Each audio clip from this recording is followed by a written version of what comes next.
Wisp Sports Radio, the voice of women in sport. Thank you for downloading Tucker Center Talks. This is Season 2, Episode 3.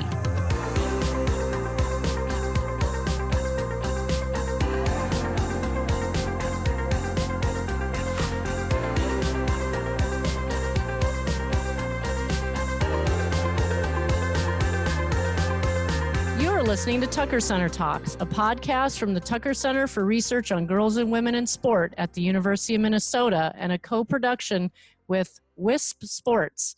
I'm your host for Tucker Center Talks, Dr. Nicole LaVoi, director of the Tucker Center. In this podcast, I am going to talk to Professor Mary Jo Kane, who is the founder and first director of the Tucker Center and was also featured in Season 1, Episode 2. In that episode, Professor Kane and I talked about her groundbreaking research and seminal paper that argued for sport performance as a continuum rather than a binary. And if you haven't listened to that episode, I really would encourage you to do so. Because also in that podcast, Professor Kane and I talked about how the sport continuum theory may be applied to the current topic of and debate surrounding the inclusion of transgender athletes. So Dr. Kane's sport continuum theory paper that was published in the mid-90s was really groundbreaking, but she also has another line of inquiry around portrayals of women in the sport media and research that helps us answer the critical million-dollar question, does sex sell women's sport? Welcome back, Professor Kane. Thank you, and I am delighted to be here, Dr. LaVoi.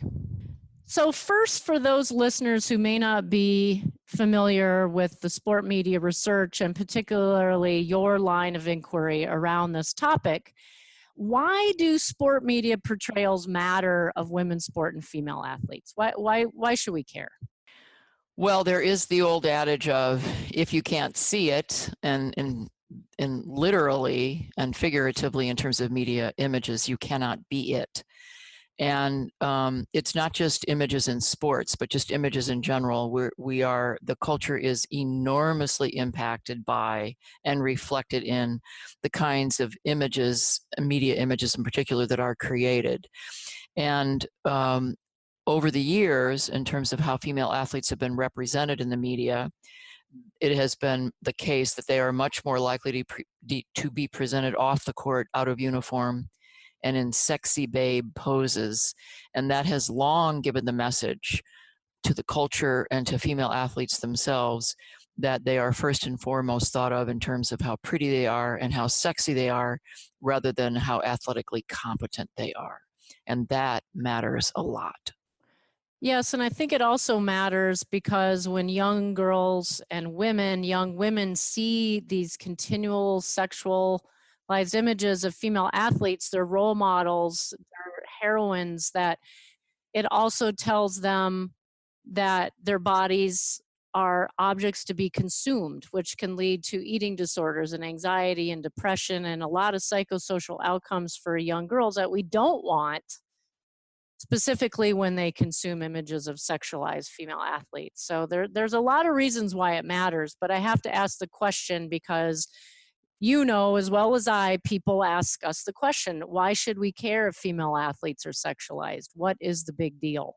Yeah, well, one of the big deals is if you are taught that young women or women in general don't possess certain physical and physiological capacities, and that's a function of their biology, and this, that male superiority in sport isn't a function of some backroom cigar smoking sexist gender inequity, that it's just biology. And it's not, don't talk to us, talk to God about the fact that females just simply don't possess certain physiological and biological capacities. So then what happens when we actually see a female who crushes a softball or who is very physically strong and powerful? That absolutely can change and fundamentally alter how we see female athletes and then females in general. And we might think, oh my God, they really are strong, they really are powerful. And so one way to contain that power, which actually is inherent because women are strong and powerful, is to create images that focus not on their athletic competence, but on their femininity and sexuality. And as a result, the status quo of male superiority is maintained. So those media images mean a great deal. And it's again, for me, it always comes back to who benefits from images of female athletes as sexy babes versus highly competent athletes. And I would argue it's not female athletes. I think that is clear, but when we frame it that way about why is it that female athletes are routinely asked to be portrayed in sexualized ways is one question, but you have also pushed us to think about this idea of power and who benefits when the dominant images are sexualized and pretty and feminine and heterosexy. So you mentioned this idea of how female athletes are dominantly portrayed. So for the listeners that are unfamiliar with this idea of how the portrayals of female athletes show up in the media, but also the quantity of how often we see female athletes, just give the listeners a short recap on what we know about the quantity versus the quality of images. Well, one of the things that's been extraordinary about my line of research, another way to think about this is sport, media, and gender. And within the field of sports sociologist, how female athletes or media images of female athletes is one of the most studied areas within our academic field. And what's been remarkable about this research is that 40 to 50 years in, we have an amazing consistency, or what I call a universality of results, meaning it hasn't mattered much whether sport media scholars like myself have looked at broadcast journalism or print journalism or new media or the internet, social media. What we find is that female athletes, first of all, are significantly underrepresented in terms of amount of coverage. So for example, even though female athletes represent about 40% of all sport participants nationwide, and also when you look at Division I scholarships, females are rewarded or awarded 43% of all Division I scholarships. And yet the most recent research indicates that in terms of amount of coverage, they still only receive 4 to 6% across the vast, ubiquitous sport media landscape. So that's one thing. So it's not just that female athletes are underrepresented, it's that their lack of coverage is a false representation of how much female athletes really are engaged in the sporting enterprise. So that suppresses knowledge that female athletes are enormously, that there's a huge critical mass and body of female athletes, and that females are deeply engaged in sports. And it doesn't represent reality, I think, is what you're saying. Correct. Yes, it's a denial of reality. It's not just that they're underrepresented because nobody's interested, which we can get to later, but it's a denial of the actual participation rates by a country mile. So for example, I'm not saying, okay, 40% of all sport participants are female and they represent 25%. But when you have 40% and 4%, that's a pretty dramatic difference. Now, in terms of type of coverage, what we have seen, although I do want to emphasize on a more positive note, that there has been a dramatic shift over the last, I would say, 2 decades.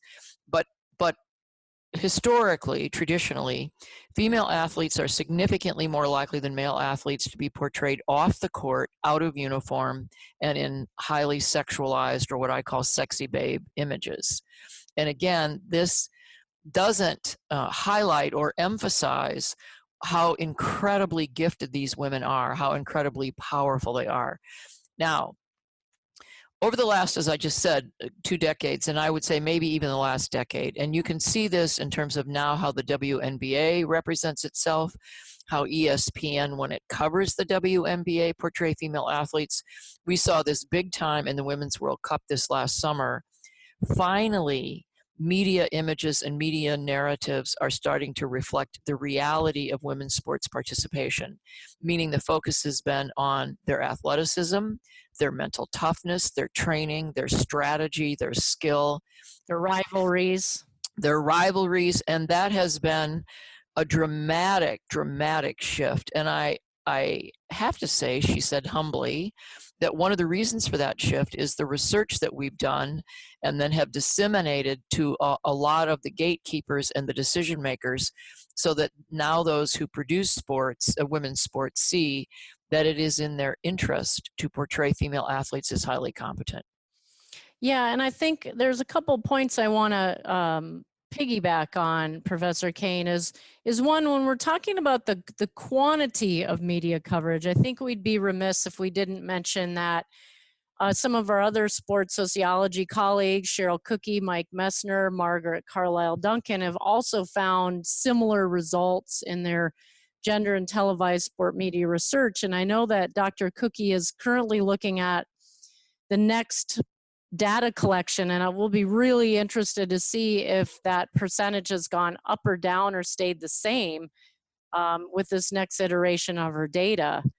And then to the point about the realistic portrayals of the Women's World Cup team as dominant and feisty competitors and highly talented and crushing their opponents, which was great because that's what was happening. But then they also got a lot of criticism for being portrayed in the realistic ways of their athleticism. So it's almost like you can't win. Either you don't see them or you see them as they are, and then they get crushed by the critics. So, I mean, can't win. What do you have to think about that? Yeah, I think you could make that argument. That said, I was very delighted and even heartened to see that those young women, who are really the second generation of the fruits of Title IX, when they were criticized, they didn't apologize. They didn't change their behavior. If anything, they trolled their critics, and they came back even stronger. And I have emphasized this point a lot. What was most important at the end of the day is they won. They put a target on their back and they said, bring it on, and they won. And had they not won, we would be having a very different conversation. But I think that those women are different, and I've been asked this question too, Dr. LaVoi, are different from the 99ers, meaning the women who won the World Cup, Mia Hamm, Brandi Chastain, and those women who were, and I'm not in any way criticizing them because this is 20 years ago, but they were, I think, much more perhaps media conscious or grateful that they got the coverage that they did get at the time. Whereas one of the things that has happened as I believe a direct result of Title IX is that for the first time in our country, we have a whole generation of young women who grow up with a sense of entitlement to sports. And they believe and they act as if they belong and they deserve it just as much as their male counterparts do. And it was that kind of attitude of entitlement, I think, that absolutely was behind their reaction, meaning Rapinoe and others who said, we're not going to apologize. This is how men act, and we can act however we want to act as long as we win. And by the way, they did. And what's interesting about that is just a couple days ago, I was on the phone with Jill Ellis, the Women's World Cup team, and she was asking me if I knew of data that supported the fact that the reason why elite female athletes, what are the motivations for why elite female athletes play? And to my knowledge, and if anyone listening knows the answer to this or knows of that data, please let me know. Because we always ask kids why they play, right? That's well known, and winning ranks low in the pecking order for boys and girls. But it dawned on me when she asked me that, we don't ask elite women why they play sports. And I think what we'd find is that they want to win. They want to win, absolutely.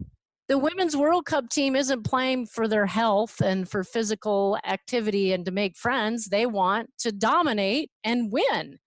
Yes, and again, I think the difference between this generation of elite female athletes and the 99ers, meaning 2 decades ago, is that, and I obviously don't want to speak for them, but their attitude is not one of, well, we're just grateful for the opportunity. It's they've grown up with the opportunity, and now let's take it to the next level. And why are we motivated? Because we want to be champions, because we want to push ourselves to and be the best that we can be, and not apologize for doing and not apologize for being elite athletes, and not apologizing for dominating and destroying our opponents, because that's why we play the game. We play to win. And I, for one, couldn't be more delighted that that's their attitude. Okay, so let's talk about back to the media's role in constructing these narratives around female athletes.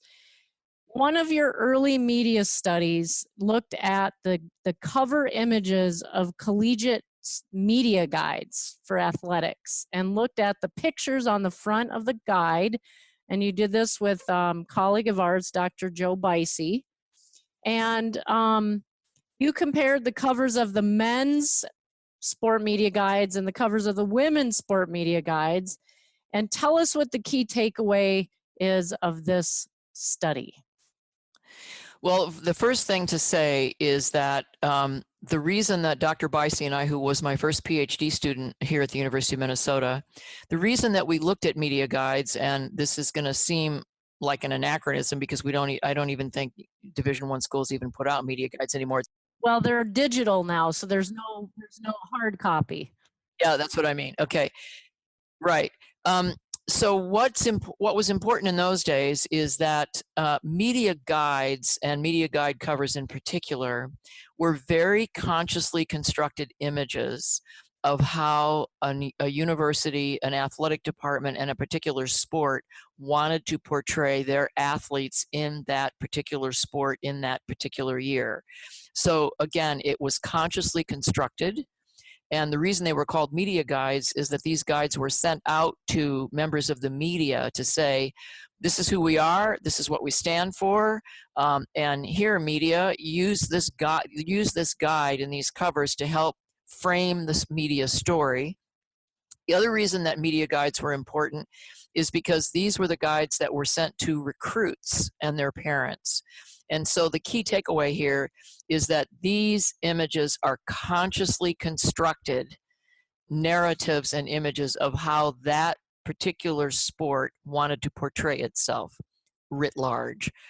And so what Dr. Bicey and I did is we looked at all Division I sports programs in the country in the Big Five conferences. It wasn't called the Big Five then, but the Power Five, right? The ACC, the SEC, the Big 12, the Pac-12, the Big 10, and I'm the big of the big, something, but you get the point.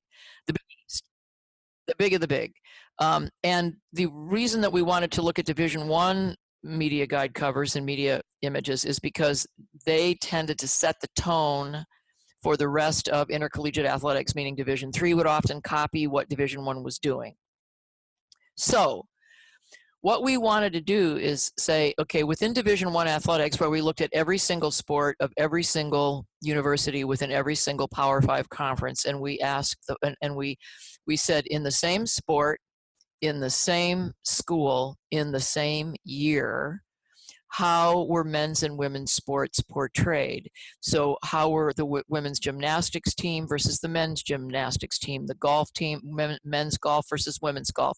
You didn't have a comparison with football. I guess the volleyball would be the closest comparison, for example. And we just looked at how was it that male versus female athletes were portrayed on these covers? And meaning, were they in uniform, in action, or were they posed and off the court? And what we found, and by the way, this was a longitudinal study that was replicated several times, that female athletes, big surprise, were significantly more likely than male athletes to be portrayed off the cover, out of uniform, in passive poses, often in very not sexy babe pornography, because we're talking about colleges and universities, right? But in prom dresses. And one of the things that I would often share with my students in classes is, if I took away the words University of Tennessee track team, and you just looked at the image, you would think that it was a pic. And I said to the students, who is this picture of? What group of individuals do these women, or what organization or group do these women represent? And they're going to say a sorority, for example, because there is nothing in the image that lets you know that not only are these women female athletes, but they are elite Division I female athletes, and yet schools went to great pains to not let you know that these were female athletes. Some of these covers, and I wish, now we could flash to a video screen for the listeners, because some of these historic media guide cover images are laughable. I mean, they're in a limousine and the coach has a tuxedo on. They're sitting on the veranda sipping tea. There are angels in a cloud. I mean, there are some. Pat Summitt is a pirate with an eye patch on. I mean, it's just amazingly, I don't even have words for it. Playboy bunnies in one, a classic or yes. infamous one. Yeah, and I think the thing that's important to stress here is that what's important is when female athletes were not portrayed as athletes, how were they portrayed? So for example, if you have a media guide cover and you want to emphasize to the media and to recruits and their parents what you care about as an institution and as a particular sport team, you could have an image of these female athletes in the library, or going to a children's hospital and visiting young kids who are recovering from cancer or undergoing cancer treatment. Sitting in class. So being students in class. But what was critical is that when these female athletes were not portrayed as athletes, 99 times out of 100, they were portrayed as pretty and feminine and sexy. And that was not a random occurrence. And that is the key takeaway. Yeah, and it's for the listeners to this podcast, we have a 25-year longitudinal analysis report that Dr. Bicey and Dr. Sarah Wolter did last summer. That's available at a PDF online on the Tucker Center website. So if this is something you're of interest in and you want to dig down into the research, please check out that report on tuckercenter.org. Okay, so the sport media guide research was early in your career. Then you got into this idea of refuting or challenging or proving true the narrative that we often heard that sex sells women's sport. So tell us about your light bulb moment around this research project, and then we'll get into what you did and what you found. So why do the study on does sex sell women's sport? What was the impetus?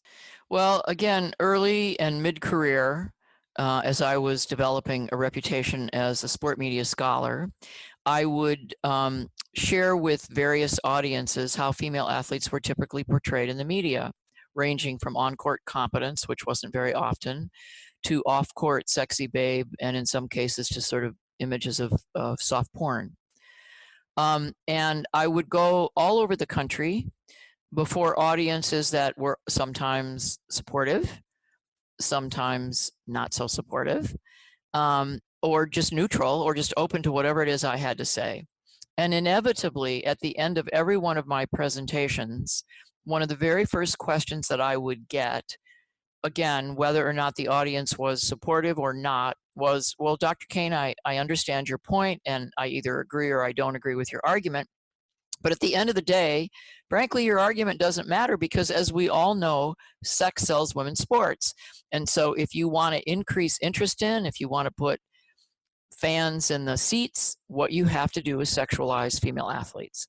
And it was always the showstopper. And it drove me crazy, because I felt like I can read an audience pretty well, and I showed them I gave them my best stuff, and I thought I had them. Like, this is an outrage. This is an outrage. And yet, when somebody would ask that question, even those who most supported me would nod and say, "Yeah, what are you going to do? Sex sells. I mean, what are you going to do?" And again, this wasn't some notion of some male conspiracy, because oftentimes the people who most believed that sex sells, well-meaning I might add, were sports information directors, whose job it was to get fans to come to the games. So I remember driving home one day after about the 800th talk of, yeah, but Dr. Kane, whether you like it or not, sex sells.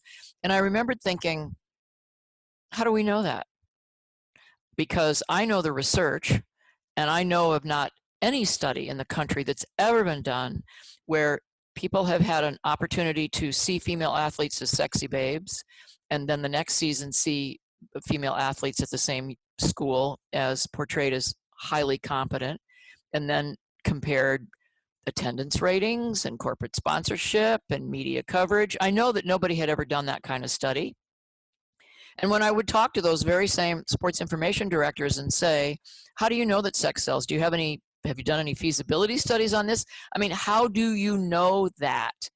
Where are your data to support your belief and your practice? And they didn't. That's your showstopper question. Yeah, and they didn't have any data.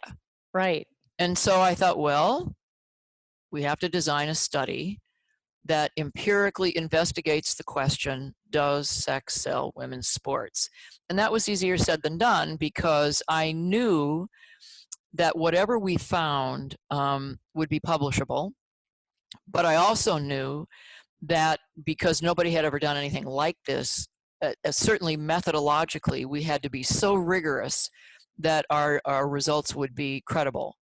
And so it took me a long time, almost a year actually, to sort of brainstorm in my head, okay, how are we going to empirically investigate the question, does sex sell women's sports? Maybe it did and maybe it didn't, but the point is nobody had ever done a study to address that question.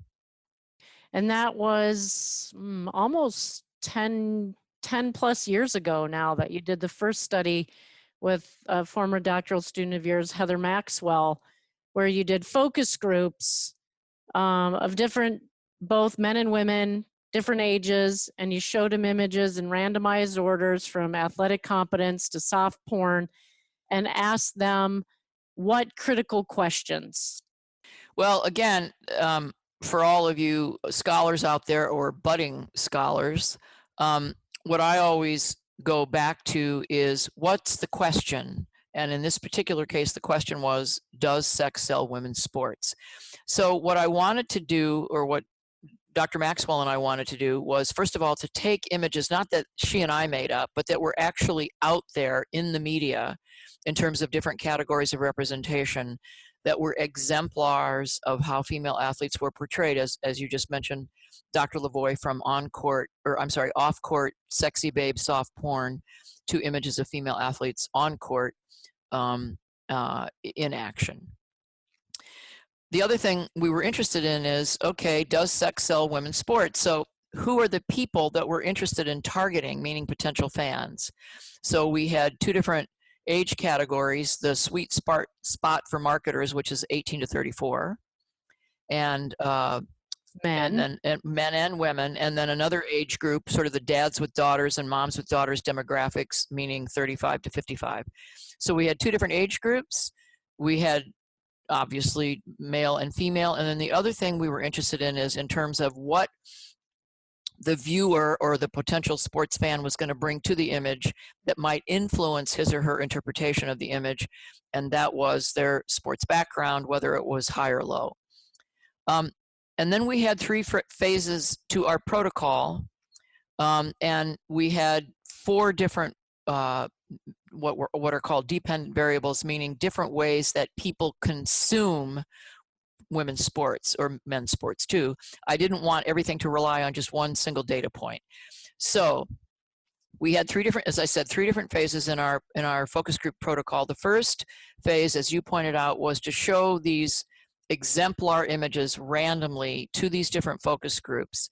And phase one was just, and we didn't tell them what we were doing, obviously, because we wanted to not bias their interpretations.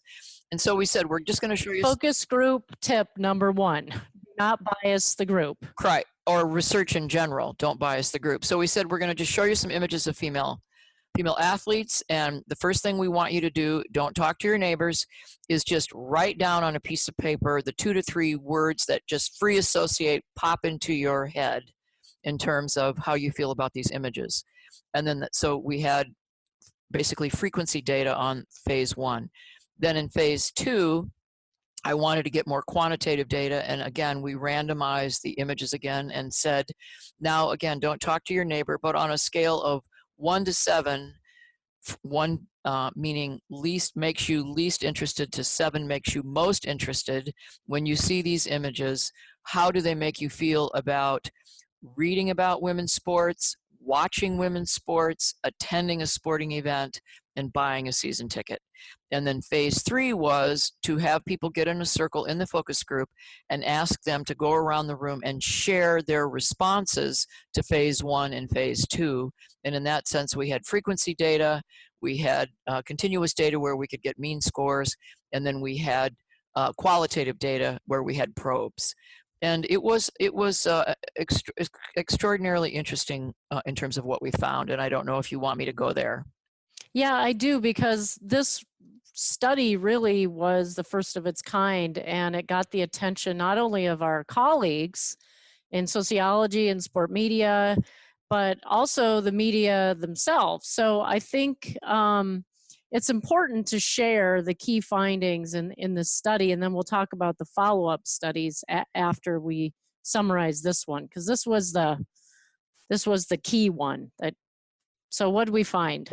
Well, what we found was that that both female age groups were deeply offended by the sexualized images and the off-court sexy babes images, and they consistently ranked the competence image by far as their #1 image. And the same was true with the older male group, the 35 to 55-year-old males, or the sort of dads with demographics, that they too gave competence their highest ratings and were offended by the images that were sexualized in terms of female athletes, because as many of the older men said, I would never want to have my daughter portrayed like this. Now, interestingly, and I guess on some level not surprisingly, the 18 to 34-year-old males did rank the sexy babe off-court images higher than any of the other focus groups, but at the same time, they still gave competence their highest overall ratings. So they did both. And when we asked them, when we probed in the qualitative phase to say, okay, why did you pick this sort of sexy babe image? And they say, well, because, Danica Patrick looks hot, or Serena Williams is really hot in that kind of skimpy little, tennis outfit. But then when we said to them, and would that kind of image make you go and want to watch women's sports or go to a game or something? And they said, well, no, because that's not what they look like. That's not what Danica Patrick looks like when she's driving a race car. So what we concluded was that younger males in particular were interested in consuming those images of female athletes, but consuming their bodies as objects of sexual desire, not any interest in terms of supporting women's sports. And at the same time, what we found was that both age groups of women and the older dads with demographics, dads with daughters demographics, not only preferred the competence images by a country mile, but they were also deeply offended by the sexualized images. And so the arguments that we then started to make, again, to all the key decision makers, the gatekeepers, meaning sports editors, publishers of newspapers and radios, were selling sex does not only increase interest, it's actually counterproductive.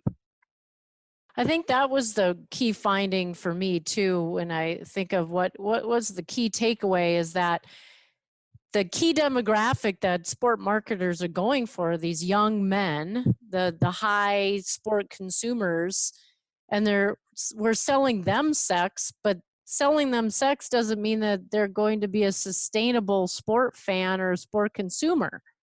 And then when you also do that, you're running the risk of really offending your core sport fan. And so it just seemed counterintuitive that we'd never had this data before, and that a lot of the best practices in sport marketing are based on faulty logic. Right.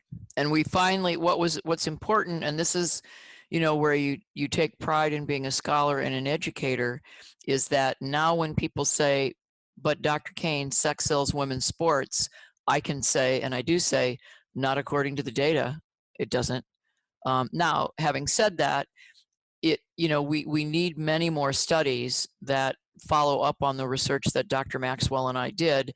I think one of the reasons why people have not is because it's frankly a pain in the butt to do that kind of research. It's very labor intensive. It's really hard to get study participants to come.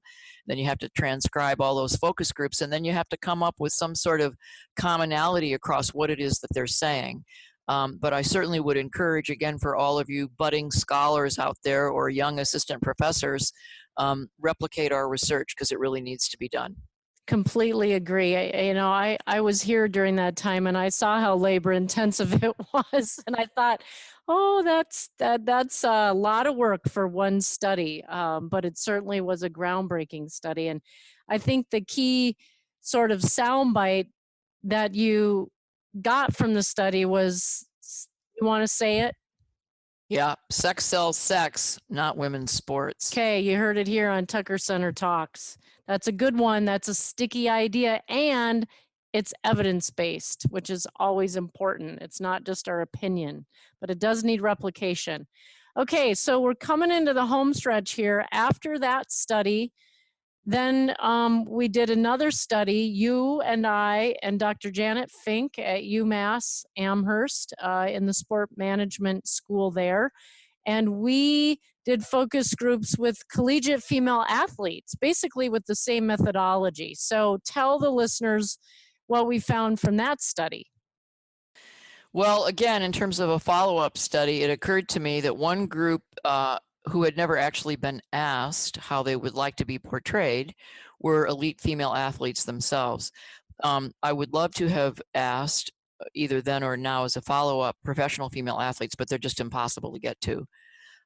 So we defined elite female athletes as Division I scholarship athletes. And because again, you would, the other thing that I would hear a lot is, well, but don't blame us, meaning from marketers.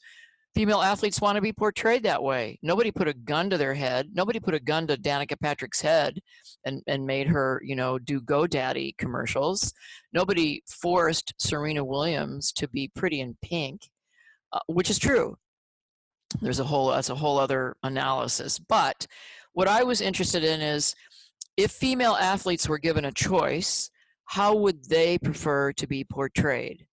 And again, we wanted to compare females in individual versus team sports, because whenever you're doing research, you want to think about, well, what are those external or extraneous variables that may impact your results that you need to pay attention to or control for, which is what we say in the biz. And so I thought, and as did you and Janet Fink, there may be a difference between how female athletes in individual versus team sports wanted to be portrayed.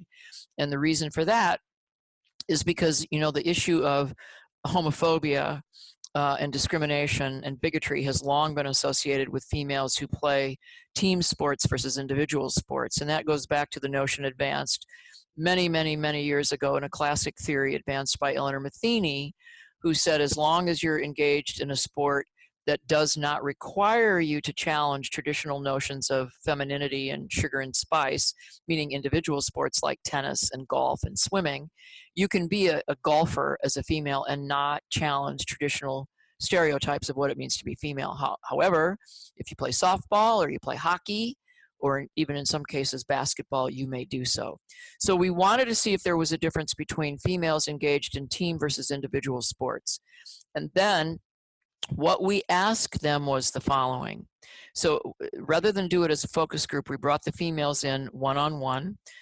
both here at the University of Minnesota and at the University of Connecticut, which is at the time where Dr. Fink was. And we put these images similar to what we had done in the previous study, and we randomly randomized the order in which they were represented to these young women. Again, we did not tell the women why we were doing the study, but we put these images in front of them in randomized order, and then we asked them 4 questions.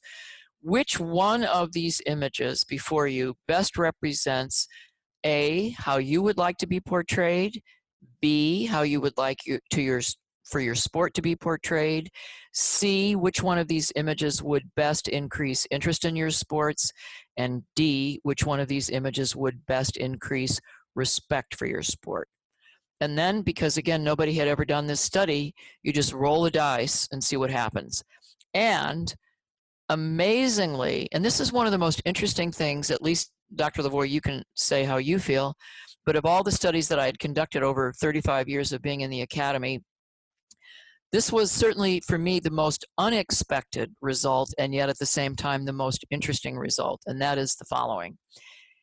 18 of the 36 young women, representing 6 sports, 3 team and 3 individual, said to the person who was asking them which one of these sports best represents you, half of them said, "Can I pick 2?" And fortunately, the people who were collecting the data didn't say, no, you can only pick 1. I mean, that was a guardian angel moment for me, because you don't want to burn through study participants. And they said, yes, you can pick 2. Now tell me why. And what they picked was, all of them picked, when they said, can I pick 2? All of them picked the competence image. But then they picked an image that was kind of an all-American girl next door or classy babe image. And when we asked them why they wanted to pick 2, they said, because we don't want to be seen as just a sweaty jock. We want to be seen as well-rounded. And we're proud of being an athlete, but we also are more than just an athlete. Now, interestingly, and this is exactly why you want to look at team versus individual sports, the vast majority of young women who said, can I pick 2, were in team sports. And they didn't really come out and say it, but what was implied was, we have an image problem, and we don't want people to think we're too butch or too masculine. And so even if we don't particularly like it, we're very conscious of our image. And so, yes, we want to be great athletes, but we also want to be seen as ladies and feminine. Yeah, that finding of can we pick 2, and I conducted some of those interviews, and I remember the first time one of the athletes said it, and I did sort of freeze and thought, well, that's not really in the protocol. What do I do? And I just followed my gut and said, yes, pick 2. That's okay. We'll figure it out. Follow the data trail. Always follow the data. Follow the data. And so we did. And that study was interesting because it built on some of the work by Vicki Crane and her team at Bowling Green about looking at social identity theory and how elite female athletes construct multiple identities in spaces that are athletic. And I think that those 2 lines of research, ours and Dr. Crane's team, really, again, provide more evidence that sex doesn't sell women's sport, and that female athletes are very aware that people think that sex sells sport and that they should portray themselves in sexualized ways because that's what sells, that's what's good for their brand. But they also know that they don't like it, and they sort of implicitly internalize this dominant narrative of sex sells women's sports, even when they don't like it. Yeah, and I think the other thing to point out that was a really important finding, which is why you always want to ask more than just one question. When you said to them, which one of these images best will increase respect for your sport, the vast majority said competence. But when you said to them, which one of these images, to reinforce your point, Dr. LaVoi, in terms of how they too have internalized these kinds of master narratives in the culture, when the question was, which one of these images will best increase interest for your sport, they put their marketing hats on, and some of them have internalized that sex sells women's sports. That said, a number of them were aware of that narrative and resisted it, and actually said things like, I know that that's what some people think, but if that's how we sell ourselves, we are doomed, because we will never be taken seriously as athletes. And again, what would be interesting is that study was done in 2016-ish? Yeah, roughly. 15, 16. We need a replication, ladies and gentlemen out there, because as women's sports have become increasingly accepted, and as the society has gone through an enormous cultural shift in terms of accepting the whole issue of being gay, it might be really interesting. And again, another generation of young women feeling entitled to sports. I predict that you would actually get very different answers, and you wouldn't get a lot of those women saying, can I pick two? But I don't know. And that's the wonderful thing about being a scholar and an educator, is let's ask the question and get the answer. Find the data. Find the data. Provide evidence-based research to answer that very important question. Yeah, you're right. That we might get different results if we replicated that today, because the cultural landscape, it has shifted. It's interesting. So we'll await another research team to replicate those results. I do actually, though, want to end with two key points in terms of our public outreach that has been an outcropping of this line of inquiry in sport media. One is the Here's Proof campaign. Yes. So the hashtag Here's Proof, that we started in the Tucker Center as a way to change the narrative that no one's interested in women's sports, because we know people are. And so you and I would be sitting in a stadium somewhere, let's say the Minnesota Lynx playoffs, WNBA championship run, and it's sold out, or the U.S.-Canadian ice hockey rivalry in the XL Center pre-Olympics, sold out. Go for volleyball, sold out. And people would say, no one's interested in women's sport. And I would take a picture, and then I just like, this is proof of interest. And so those of you that are listening, if you have data, viewership numbers, attendance records. Last night, I watched the South Carolina women's basketball team beat UConn. They had 18,000 fans in their arena, the highest attendance record this year. That's a perfect example of Here's Proof. So if you have a picture, data, evidence, anything that shows that people are interested in women's sports around the globe, tweet it, hashtag it, Facebook it, Instagram it, and use the hashtag Here's Proof. I really think we need more people to help change this narrative of interest in women's sport. Yeah, and I think that's one of the most important things the Tucker Center has ever done, and kudos to you and the graduate students for coming up with that, because it is a way for us to provide, again, evidence-based proof that women and men are deeply interested and care about women's sports, and they show that in multiple ways, and one of which is being one of those 18,000 people that's at UConn last night. Yeah, that was really amazing to see the pictures of that on TV, on ESPN2 in prime time. Precisely. It matters.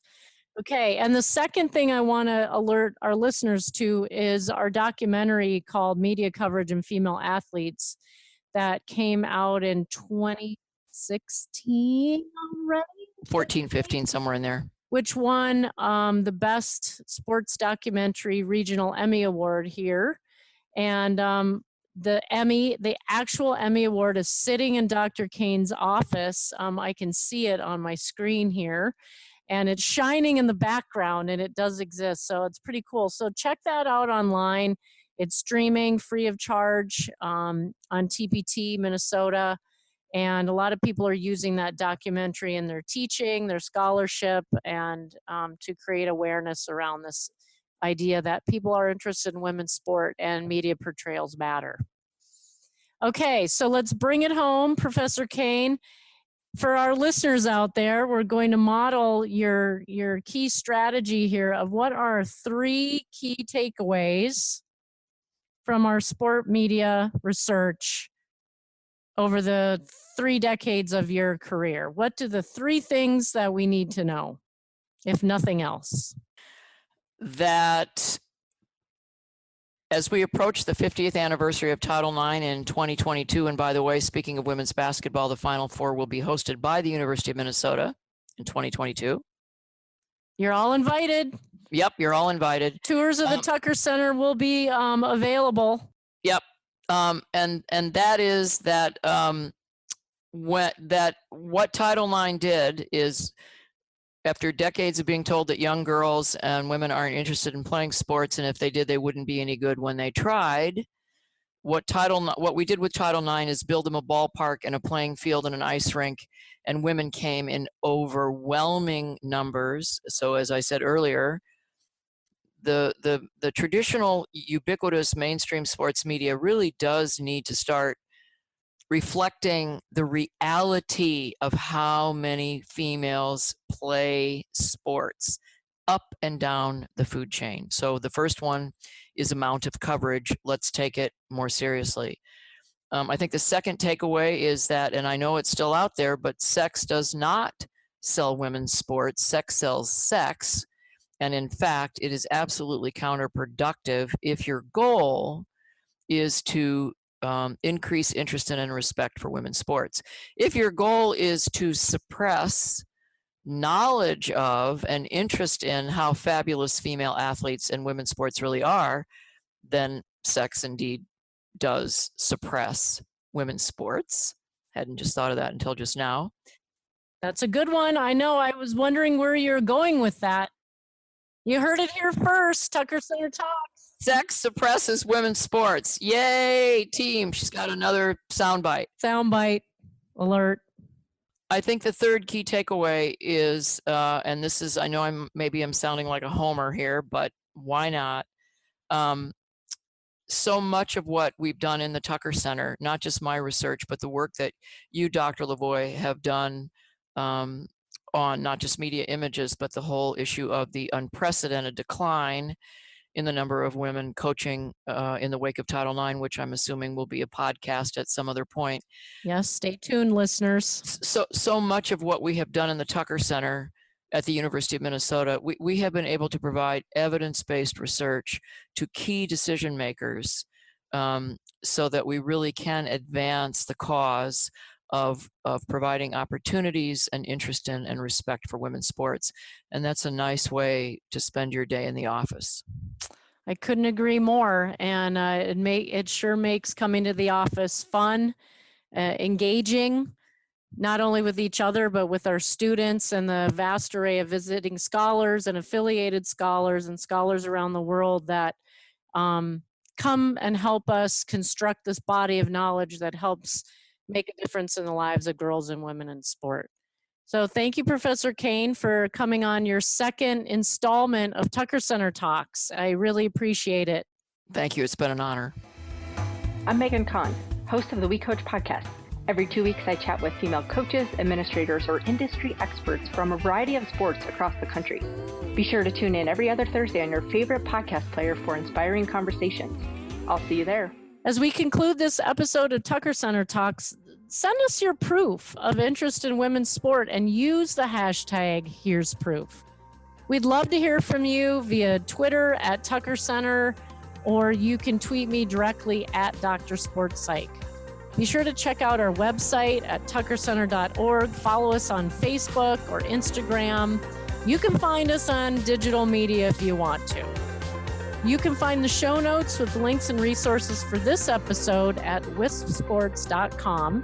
Be sure to look for the Tucker Center Talks under the Listen tab, where you'll find a lot more conversations from around the world about women's sport. Thank you for listening and helping us turn up the volume on women's sport.